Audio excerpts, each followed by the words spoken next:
Alloh taolo aytadi, agar bandam 40 yoshga yetsa, men uni 3 ta balodan saqlayman. Jinnilik, mohov, peslik. Agar 50 yoshga yetsa, uni yengil hisob ila hisob qilaman.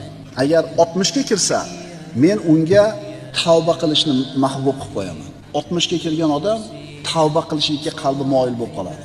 Agar 70 yoshga yetsa, bu odamni o'ldiradi. Maloikalar uni yaxshi ko'radi. Agar 80 yoshga yetsa, agar 80 ga yetsa, yaxshiliklari yozilib, yomonliklari bekor qilinadi. Islomda yoshi ulg'aygani mu'min uchun yaxshi.